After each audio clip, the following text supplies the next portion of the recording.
Wisata religi warga Tak-Takan Serang, Banten, dipimpin oleh Ustadz Hasbullah.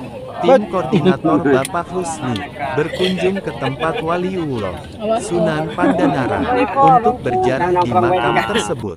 Mengutip sejarah, Sunan Pandanaran yang dulu dikenal sebagai Ki Ageng Pandan-Arang semasa hidupnya sangat terkait dengan sejarah kota Semarang dan penyebaran agama Islam di Jawa. Setidaknya banyak versi yang mengisahkan perjalanan Ki Ageng Pandan-Arang dari Semarang menuju Tembayat, yang sekarang bernama Bayat.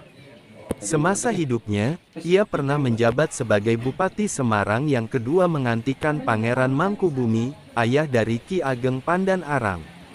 Ia pun dapat patuh dengan ajaran-ajaran Islam dan menjalankan pemerintahan dengan baik. Lika-liku perjalanan akhirnya membawanya sampai dan menetap di Tembayat, yang sekarang bernama Bayat, dan menyiarkan Islam dari sana kepada para pertapa dan pendeta di sekitarnya. Wisata ziarah ke makam Sunan Pandanaran. Tempat wisata di sekitar Klaten tak hanya untuk rekreasi saja.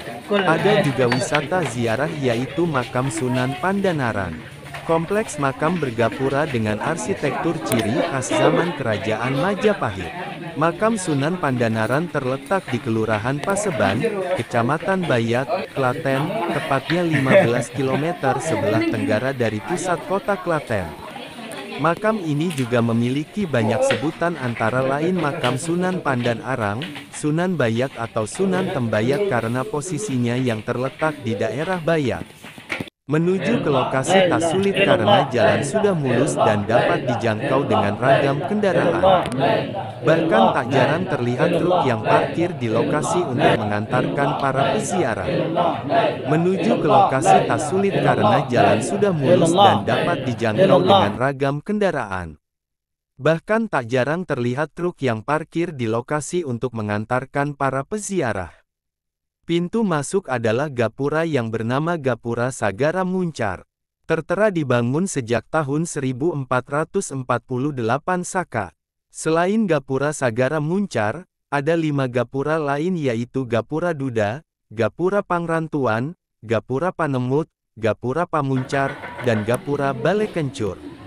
Seluruh gapura ini jika diurutkan dari awal menunjukkan tingkatan terendah menuju tingkatan atas yang berada semakin dekat dengan makam. Setiap gapura memiliki tanda waktu pembuatannya. Ada sekitar 250 anak tangga yang harus dilalui menuju makam Sunan Pandanaran. Di kanan dan kiri anak tangga terdapat penjual yang menjajakan berbagai dagangan tradisional di antaranya batik dan gerabah. Semasa hidupnya, Ki Ageng Arang banyak memiliki pengikut. Ini terlihat dari banyaknya makam para sahabat serta kerabat dekat, dan pengikutnya yang turut dimakamkan di lingkungan makam. Jelas Widodo, 41, Koordinator Juru Kunci Makam di Pendopo Makam pekan lalu. Begitu sampai di pelantaran, Anda pun diperkenankan untuk masuk di halaman makam tanpa menggunakan alas kaki.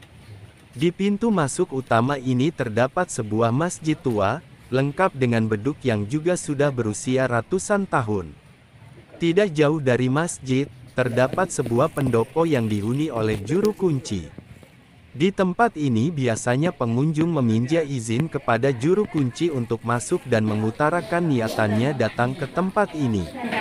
Setelah mendapatkan izin, perjalanan pun dapat dilanjutkan dengan menelusuri jalan yang di sekitarnya terdapat ratusan makam yang merupakan pengikut dari Sunan Panandaran dan para kerabat.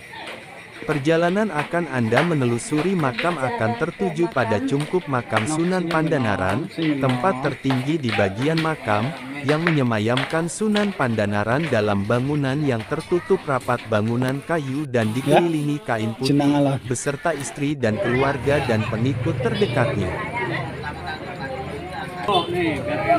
Jangan lupa subscribe, like, komen, share ya agar channel kami bisa berkembang.